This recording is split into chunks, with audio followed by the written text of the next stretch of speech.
Professor Luiz Carlos Ramos, qual o conceito cristológico na prática pastoral nos dias de hoje? Então, para falar sobre esse assunto em poucas palavras, vou tentar também seguir um esqueminha bem prático e sintético.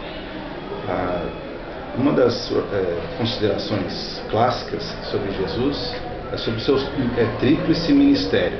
Ele é rei, profeta e sacerdote.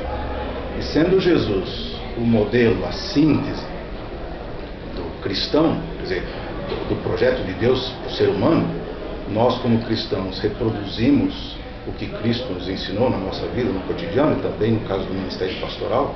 Quer dizer, o pastor deve, de certa forma, seguir os mesmos passos de Jesus. Então, nesse sentido, o pastor tem uma função real como administrador da igreja, como parte da organização. Não que ele seja o imperador da igreja, mas ele, claro, faz parte da liderança da igreja. Ele tem essa responsabilidade de dirigir a igreja como Cristo conduziu os seus discípulos. Quer dizer, a maneira não é autoritária, não é impositiva, mas dialogal. Bom, enfim, como profeta, Jesus foi radical a ponto de manter a sua coerência plena.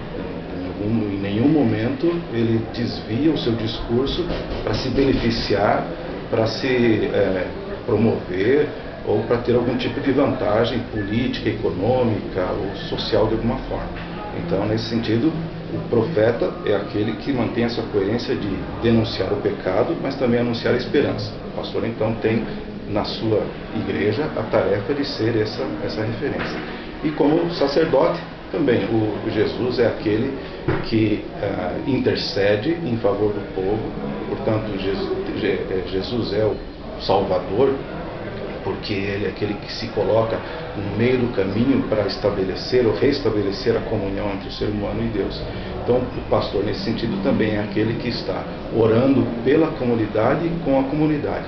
Na prática, assim, pensando na liturgia, no ministério pastoral, no dia a dia, isso se evidencia de maneira muito clara por três elementos que estão presentes lá no culto.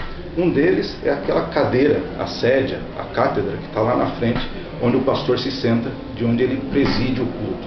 Isso representa, então, esse ministério real.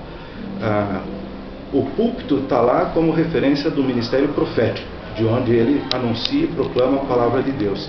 E a mesa da comunhão é o lugar onde o pastor exerce o seu ministério profético, nessa partilha, nessa solidariedade, nessa comunhão e de intercessão e de oração, estabelecendo essa comunhão plena de Deus com o povo e do povo entre si. Acho que para sintetizar um pouquinho do ministério, ou seja, da cristologia, do conceito de Jesus no ministério pastoral, acho que essas três ideias podem ser suficientes.